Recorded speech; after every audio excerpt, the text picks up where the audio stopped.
initially in 2006 with the grant from the FBI, started going forward. Some of the stuff you'll see out here in Philadelphia, MySpace is totally done. Facebook is phased out, not a lot of kids use it anymore. This is from NCMEC, which is the National Center for Missing Exploited Children.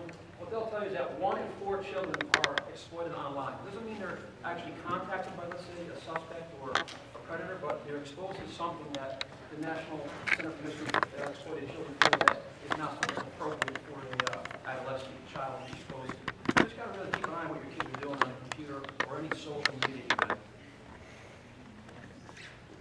This was our first big case, and some of you might have seen this. I know some of the faces are familiar, but this was really what kind of launched us on the map and got us hooked up with the FBI. This guy posed, believe it or not, as a 17-year-old kid and passed himself off to a family here in Stamford who had a 14-year-old boy. We met back on MySpace, so it goes back a while. But in the long run, especially for the kids in this room, you never know who you're talking to online. If you don't know them in real life, don't talk to them online. So these guys met in MySpace in the chat rooms. They both like music. Well, one day he showed up at this guy's school, picked him up, and attempted to drive him down to Florida. And I know some young kids in here, but on the way down to Florida, he did some not so nice things to this kid. I won't get too graphic because there's kids in here, but you adults can understand what I mean. We got in touch with the FBI. We were with them for about 36 hours straight. When he was down in North Carolina, they engaged him in a pursuit, the North Carolina State Police. His last cell message that he put out was that I'm not going to go with anybody, nor is the juvenile's name that was with him. He drove head-on into a semi-truck, he ended up dying in the accident. The kid had a broken neck but lived. And this all started from an innocent thing online where they met, started talking. The kid didn't know who he was, but gave him all his information. Told him what his name was, told him where he lived, told him what school he went to. And this guy showed up one day, and this was the result of what happened. So I can't stress enough to the kids in here, don't talk to people online you don't know. And everything you do online, as Principal Martin said, has a digital footprint. It's always going to be there. Even like with Snapchat, we'll get into Snapchat later on. Supposedly it's in 10 seconds and it goes. It doesn't go away. We can always find the information. If someone takes a screenshot, it's going to be there for anybody to see. These are some of the things like that are passed a little bit. Like I said, this is what we investigate: threats, harassment, bullying, cyberbullying, which is huge. Not to target any young girls in here, but we have a big issue with cyberbullying amongst middle school age girls. That's pretty much what we see most of our cyberbullying that goes on. Child exploitation, sex offenders, and criminal impersonation. These are some pictures that people will post online. You know, they'll say it's just kids being kids, but I can't tell you how many times these are all kids that go to the public schools here in Stamford, and they'll post stuff online, and if you don't want anybody to see it, don't put it up there. I can't tell you how many colleges will call our juvenile unit and ask us to confirm if we have ever had any contact with people. If they're juveniles, we cannot tell them if we have. If they're adults, then it's freedom of information. They get all the information they want. So as you go through the school, if you plan to go on, don't put yourself in compromising positions where somebody can affect you, whether it be college or even jobs down the road. As I said, all these are put up for anybody that has a public account to see. None of these accounts are locked. So anything you see here, anybody can go on and look at. And these are just other ones that we get. We even have kids, like I said, no pose, whether it's real or fake. But that bottom picture, obviously, will raise some flags. And we have to go investigate that and look at that. Cyberbullying. Cyberbullying is when a child, preteen, or teen is tormented, threatened, harassed, humiliated, embarrassed, or otherwise targeted by another child, preteen, for any internet or mobile device, which happens a ton. We get a ton of these cases. We probably do a couple hundred a year of these. Some are minor, we can end at the school level, some move on, and it does end up in an arrest, and the child has to go to court and speak to somebody. One of the ones we get is, people assume somebody's identity. If they don't like them, they pretend they're them, they put all kinds of stuff out on social media. That's one of the biggest cyberbullying things we see. And like I said, not to keep picking on it, but this happens most of the time with girls, assuming other girls' identities. It could really be harmful, especially to the psyche of a middle school age, kid. So that's one of the ones that we see. They spread lies and rumors, trick people into doing things or revealing themselves in not so good poses. These are just national cases you might remember. These kids are all bullied to the extent where they attempted to harm or did harm themselves. So it can, come up with that. If you think your child is being cyberbullied, save all the stuff. Save the text. If anything you have is a fake Facebook, fake Instagram account, save that. We can take a look at it. We always can backtrack it to wherever that IP, wherever that phone, wherever it came from. It's very easy for us. Although a lot of the service providers might say you can't, with the equipment we have nowadays, plus we work hand in hand with the FBI and New Haven, we can backtrack anything and find anything that goes online. So like I said, to the kids in here, just remember that. Whatever you tweet, whatever you post, whatever you text, even if you delete it, it's always going to be out there floating around. Years ago, before Principal Martin's time's here, so I'm all right. It didn't show up. There's a picture. What we had here was one of the things we were turning up the building thing. We had a girl that came from another country. She was of one ethnic descent. The other people, some kids in the school decided they didn't like her. So what they did was they set her up to get jumped out here in one of the hallways. And the girl videotaped the fight and posted it up to YouTube. When we got a hold of the YouTube footage, and we went in front of a judge with it, the judge felt that the girl who had taken the video and posted it was as liable and culpable as the other kids who had done the actual fight. So one other thing too, if you're taking a video for something, or you think it's cool, or your friends, or there's something going on in the school, and you take it to show a principal or a teacher or a social worker, that's great. You take it, you put it on YouTube, and you're going to be just as liable as the kids that are doing the bad act. Just remember that. If you take it, show it to somebody in authority so they can move on and do the right thing with that.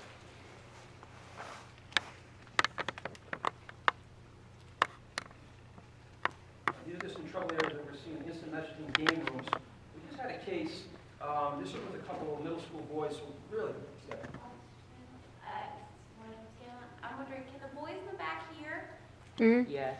They can hear? Okay, I just want to make sure that all the kids are sitting back there. So we just had a case that actually our fraud unit handled, where there's some guys that are playing, some of these games that are interactive on Xbox, whether it be, Gods of War, whatever these games are. Well, there's rather some sophisticated thieves out there. What they're able to do, since it was online, is, when you're online, it's a two-way connection. It's not just one way with a blocker. So these guys were able to get in through the internet connection that was the same connection for the entire house. And while the kid was playing, they were able to get to mom and dad's banking information and siphon out money from banking accounts and transfer money. So our fraud unit had it, and it's something we see a lot with overseas. We see it with a lot of, not the stereotypes, but the Russian mobs, the Northern African guys. They're real good at this, and they do it a lot, and they target young 13, 14-year-old boys. Once that line's open up, if you have one line dedicated to your house, you do your banking on it, or whatever you do, if you're sophisticated enough, they'll get in there and get your stuff. Just keep an eye on what your kids are doing, and like I said again, I can't stress enough, only play with people you know in real life. So can I just ask you a question? Yeah. So let's say they're not playing with people that they really know. I mean, Okay, so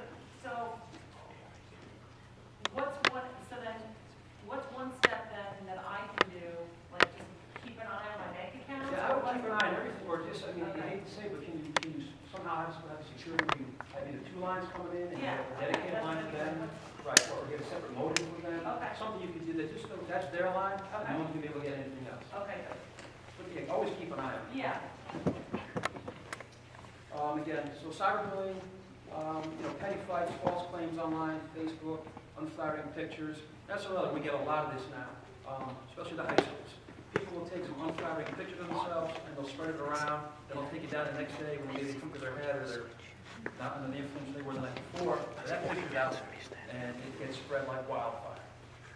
So, what would be the ideal situation? You look at your kid's phone, there's a text, inappropriate picture of some girl. We'll touch on that in a minute with some of the laws, but the ideal situation there is, I guess, just, talk to your kid, what was the context it came in, and then obviously take that picture off your phone.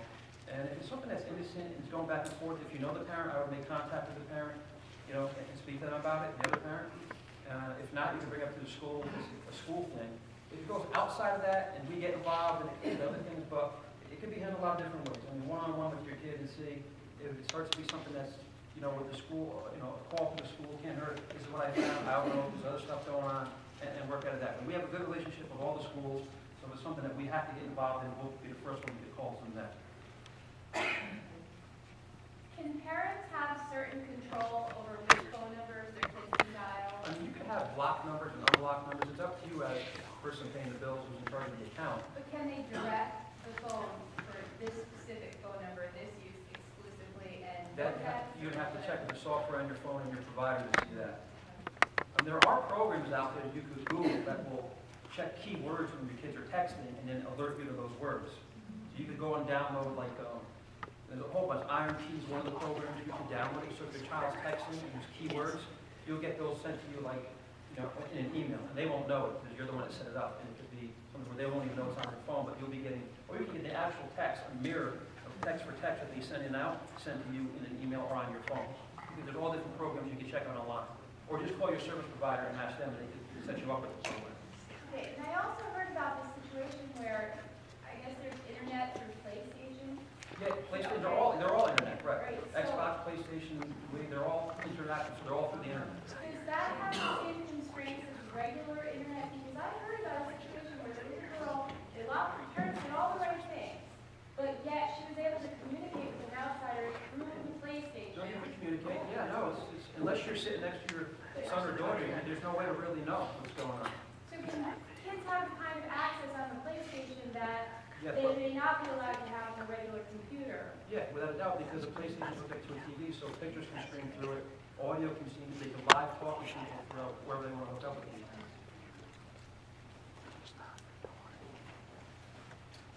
These are just some of the cyberbullying and assaults that we had. These are the statistics from the Department of Justice. About 35% of all middle school age kids will be bullied online. That could be something that's minor, it's handled at the school level, or parents handle, or it could arise to something where the police get involved. 58% of kids had something said about them that was unflattering. 1 in 4 will be cyberbullied or bullied. 50% of the kids that are bullied don't tell their parents. They deal with it on their own.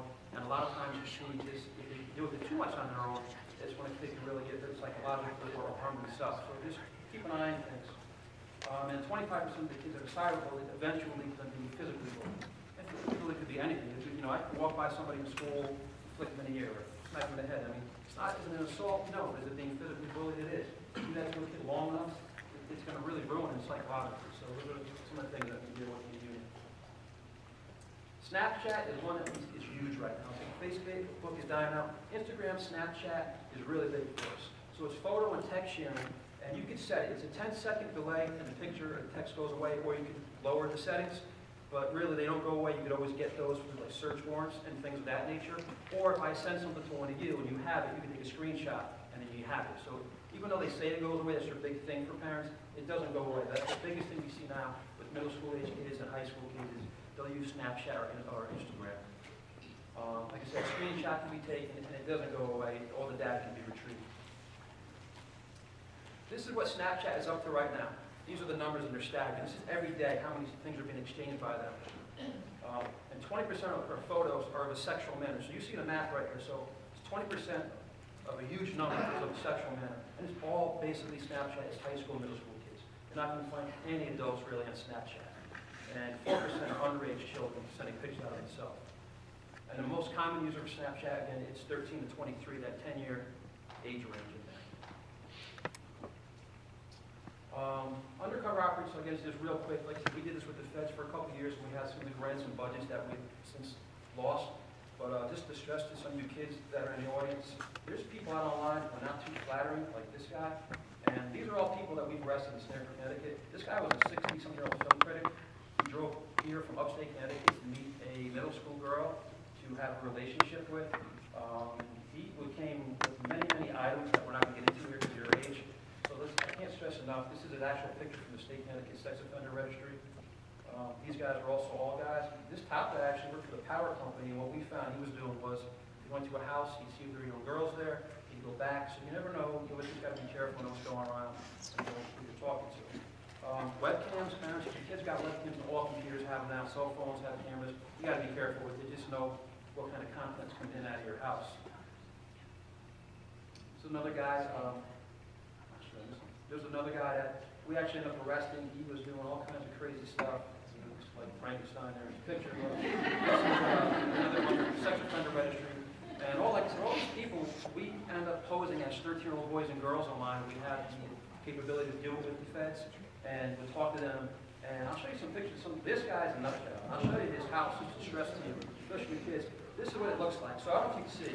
He sits at this computer. He smokes probably, I don't know, a carton of cigarettes a day. He just throws them wherever he's done with them. This is his house. He cares about nothing but luring a young child to his house to do not good things with. It's all he does all day long. This is his bed. So when he's done, he throws his cigarettes on his bed. I don't know if you can see this. He doesn't even have enough money to go out. So he was eating squirrels. We found squirrels in his freezer. So like I said, there's nothing that can be too graphic, but there's guys out there who all day long, all they want to do is get to meet young kids your age, and they're consumed with it. And And you can see his house wasn't cleanly, he wasn't cleanly, and that's all he's looking to do is meet a young girl or boy and do not good things with it. He's actually went to a psychiatric hospital. He did about a year and a half. I mean, we're a little liberal in our state with court time, and he's out. He's out and about. He lives up near Mohegan Sun Casino. He's on the registry for life. And he only got a year and a half. And the reason being was with our courts, he didn't actually get to a child. It was us. So, you know, in his mind, he wanted to do the act, but the act was never fulfilled an actual victim.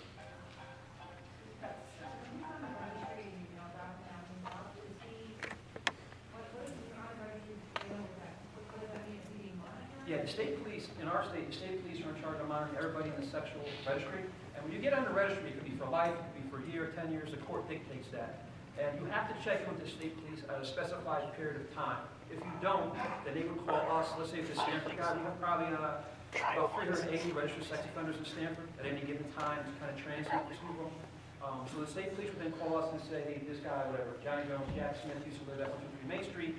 We have to check in. Can you physically go there and look for him? If we go and he's not there, we do a warrant, we rearrest him, assuming we can find him. What percentage of these sex offenders reoffend? And then also, how is it that they have access to jobs where they can be around children? There is a cashier at Costco who I know is a registered sex offender, and I can't bring my kids to Costco when he works. Right. I mean, that's something you have to talk to Costco's management about. And as far as corporations, it's really what background checks they're going to do and what, you know, stuff like that. How can the police allow? We have no jurisdiction over how do Costco allows their private entity, nor does the court system in our state. So all the court can do is say, what the court can mandate is we had a guy that actually moved from Massachusetts years ago, and he decided to rent a house right across from Lovell. So Mass right away notified us. We went, we grabbed him, we violated it, we shipped him back to Massachusetts. So we communicate pretty well, our division, with the other state police and agencies. But all the court can mandate is that they can't be within, you know, 100 feet of a school, kindergarten, or church, or daycare. They can mandate that. They can't mandate where they can or can't work. And what percentage reoffend? The federal government, the feds will tell you, if they do their statistics, that about 75% of sex offenders will reoffend once they're back out in public. That's the number that they'll tell you. You know, we don't have those here in Stanford. We don't keep those numbers. The FBI does, and that's the number they'll give you. Why don't you tell the people at Costco? I did, and he said, they're allowed the opportunity to rehabilitate, I was like, I can't believe it. You should just get a couple husbands together. No, Have a pay a visit to Costco. I figured out the schedule, and that's it. I filed a complaint though.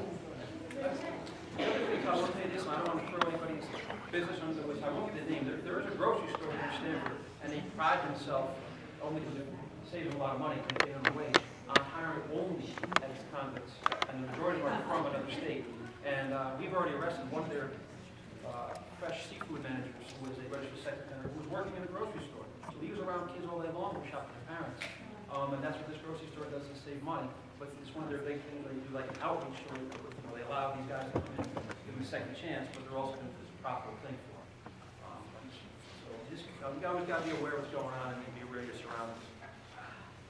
So one more thing here.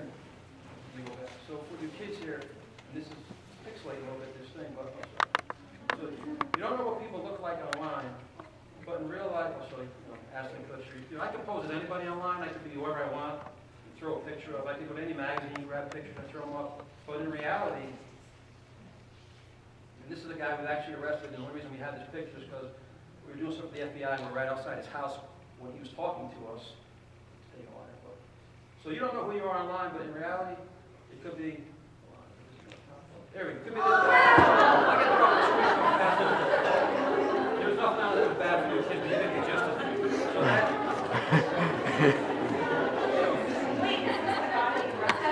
Well, no, the rather large man was in that previous slide. How we got to him was he was online talking to one of our undercover guys who we thought was a 13-year-old girl. At the same time, we had some pretty good equipment we were using with the FBI. Where we were able to go out in a car, take a laptop and some other equipment that the feds had, zero right in on him because he was online getting off the signal. So as we went to his house, just to build up our court case, we could put him in front of the keyboard. He's sitting right in front of the keyboard. We took pictures through a window, and that's how we got that picture. And then once we had enough incriminating stuff besides him doing that, we went through the door and made the arrest. So it just helped in the court case, because not only did we have the chats, but we had a timestamp photo of him naked, sitting in front of the computer, talking what he thought was a 13-year-old girl.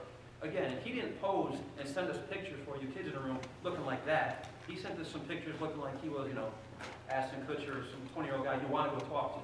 So just be careful on a lot. This guy here, not him, but this picture was sent to us, it was really a 73-year-old guy, but he was talking to a 12-year-old girl. And a lot of people actually send us pictures of themselves with their families. This guy sent us pictures of his wife, his kids, and he came to Stanford to meet what he thought was a 13-year-old boy, actually. We do some pornography piece like that. I won't get into it. We'll get into sexting, but this happens a lot at the high school level. Which goes back to one of the questions. So sexting now is becoming pretty big, not just in Stanford, all over. And it's illegal in our state. If you are a minor, you cannot take a picture of yourself as naked and send it to a friend of yours, your boyfriend, girlfriend. I mean, what we find out a lot is you break up with that person a couple months later, now they have that picture that's all over the place. We get a lot of cases like that at the high school level. So as you guys get older, don't do that. Don't send pictures of the people that you would want to show your mom, dad, or your grandparents, for that matter. I have better. And this is actually a law. It was a public act at first, and the reason the state had to pass a law is we couldn't deal with not just Stanford, the whole state was behind the 8 ball. We couldn't deal with the sexting, basically epidemic that hit us a couple of years ago. So the only laws we have are child pornography laws, and they're extremely tough because the federal government stepped in to take those cases because they're easy to prosecute and they have minimum standards for sentencing. So the state passed a sexting law, which makes it a misdemeanor to send naked nude photos of underage children back and forth. And like I said, we do see a ton of this. These are just some other guys. Obviously, the guy on the right, his hygiene, we tell you, was deplorable when we arrested him. But that's him. He's a resident. Well, this was his house. Just a stressful point for you kids in the room. Again, it was filled. This is his car. He's got like mold, I don't know, onion spores thrown in it. It was horrendous. And as far as federal money, everything kind of has been cut. You know, 2012, the feds gave $48 million to Tijuana to build a sewage plant. They spent $18 million to see the facility of chickens in sub-freezing temperatures. But the entire country, at the state and municipal level, we only got $40 million to do the investigations for a whole country in police departments. So that's kind of what, there's not a real emphasis on this stuff anymore. So the cities are stuck paying the bill where we used to get a lot of money from the feds. That's kind of what we're behind as a police department right now. These are just some lines. If you have any questions, NICKID, which is the National Center for Missing and Exploiting Children, is a great tool for parents. And that's an 800 number. It's not just for like missing and exploiting kids. As far as kids with internet, I'm sorry. Yeah. Sorry, I wanted you to explain to the kids that are in the room what the word libel means. I So, want them to understand what that means to them. for your kids, if you're in the room and you decide you get to like a relationship with a boyfriend, girlfriend, whatever, significant other, and it gets serious, and you exchange nude or naked pictures, whatever you want to word, at some point, and then you break up, and then they get out to other people, you're liable for the person, you're responsible. So every action has an equal action and reaction, so everybody has, and every action has consequences. So if you send those pictures out, those pictures get out, you're responsible for putting them out. You could be responsible only for yourself, to the person, the parents, you could be responsible to the police if the other people's parents want to take it to that level. So you have to be really careful what you do with your social media devices, and that could be anything. It could be an iPad, cell phone, tablet, games, anything like that. Be careful what you spend it on. I just want You definitely, yes, I mean, we probably arrest kids that are 17 and under in Stanford. We probably make close to 600-700 arrests a year in that age range in Stanford. So. I just want to say, I think it's really important to touch on the sex offender, and we understand the sex offenders and stuff like that, but I think it is so important that parents and students know about the consequences and the legal actions that other parents can take if your kids are sending things from phone to phone, email to email. I don't think that people really understand the laws and the consequences that your kids could face.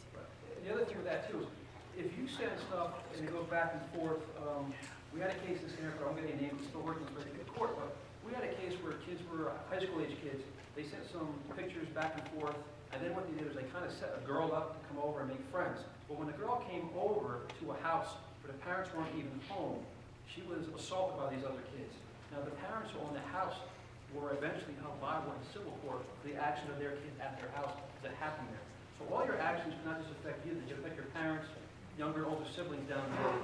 You just have to really remember that.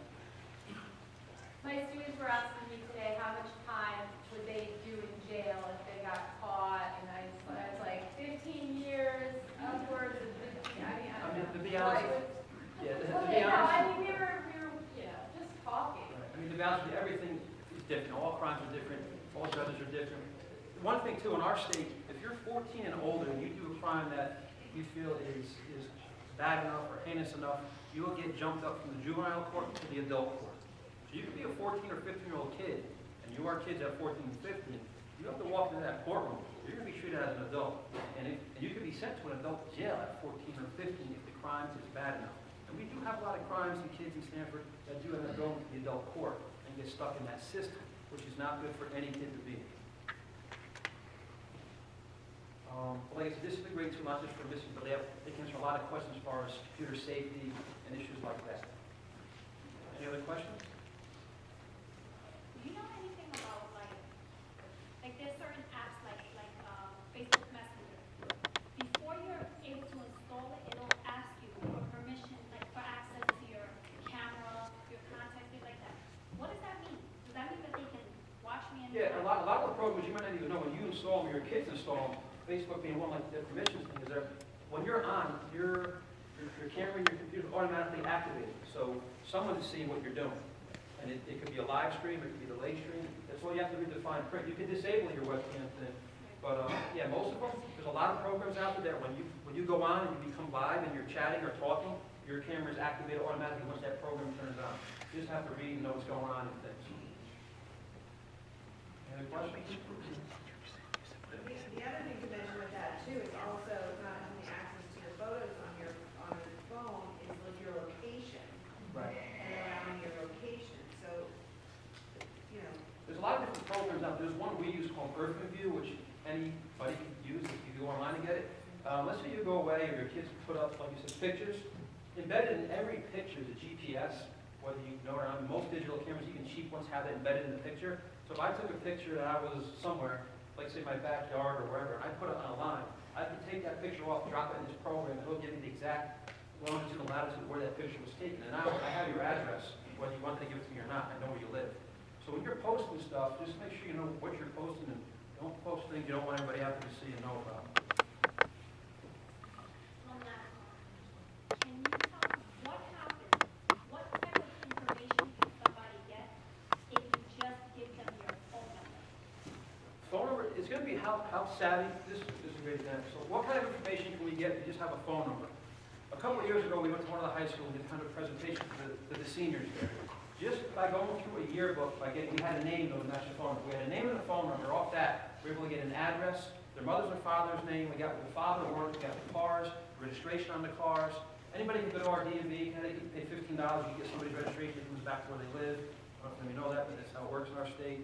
So if you're savvy enough online, you can get information very quickly and very easily by searching around, PIPL, Google searches, reverse directory searches, white pages direct, all kinds of tools you can get online.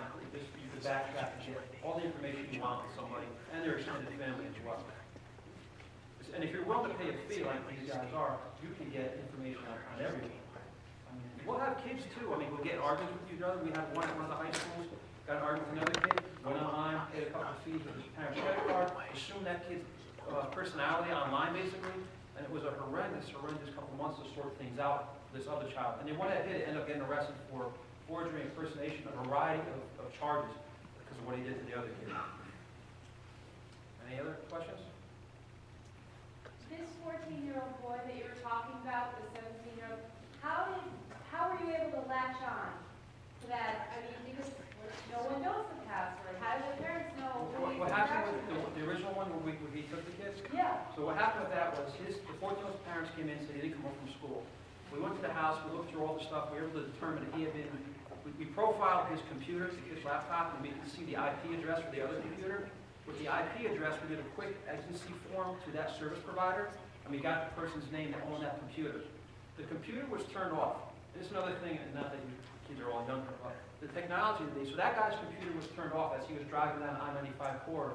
We worked with the U.S. Marshals. The U.S. Marshals were able to send out a signal to his laptop in his car, turn the computer around without him knowing it. We hit that computer with the signal, found out where he was, and turned the computer back off before he knew what happened.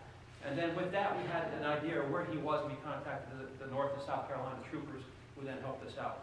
But the U.S. Marshals, more than the FBI, have the capability to turn items on, ping your phones, ping your whatever, turn them off, and you'd never know.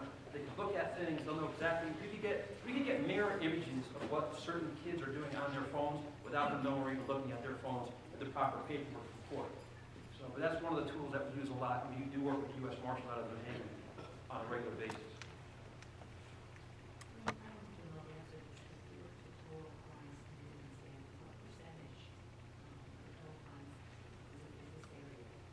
The question is, what percentage of total crimes in Stanford in this area, like digital, I would say 80% of our crimes, whether it be juvenile or adult, now involve some type of social media thing, whether it be a cell phone, a picture being taken. So it's really become a digital age for most of our crimes. So we have two guys who all they do is do forensics on phones, cell phones, videos, YouTube accounts. We have a room filled with tons of equipment that all we do is do forensics because there's nothing but phones running forensic programs on all day long. And the big misnomer out there is that once you delete something, it's never gone. We retrieve texts that are days, weeks old. We can retrieve photos that are deleted. We can retrieve, things like that. And hardly any kids, just to show of hands, you kids in the room who have cell phones, how many of you actually make a phone call and speak to a person on that phone? None of you, hardly any of you, right? You do? Well, so you're probably one of the few. Right, so that's good then. I mean, that's the one thing, to be honest, that we can't find. But any texts we can find, any emails we can find, we can retrieve them all. You have children, right? Yes. What do you do with your I beat them. You just randomly You know what? pick up a phone, or you just kind of over his shoulder every once in a No one's a while. super parent. You just got to be involved with your kids. Know what's going on. Do your best. And sometimes your text isn't going to be good enough. Right. You just got to be involved with your kids. Know what you're doing. I What was about like your computer at home? Special. I would have that kid, I have 2 high school age kids, but if I see one of them go up into the room and shut the door and that thing I'll always walk up and just kind of peek in or whatever. I mean, try to keep the computer in a centrally located place if you can. Right. Know what's going on. And again, you can install all kinds of programs without them knowing that you can see what they're, check the history too. What are they looking at? Who are they talking to? The history button on the computer is right there. Unless if you see they're starting to wipe the history clean or the bookmarks clean on their cell phones, then maybe you have to look into that a little bit more, One thing I did is my daughter was having an internet issue that I was like, you don't even have real life problems, you have an internet problem. Like, take it away. You don't need to stay on the phone for hours at a time. I have to tell you, my daughter is a different person. She's so alive now. She likes to read. She likes to just do things. I really limit her access to it, and I have a different kid. She really, really helped. Just know what's going on in your kids' lives when you be involved.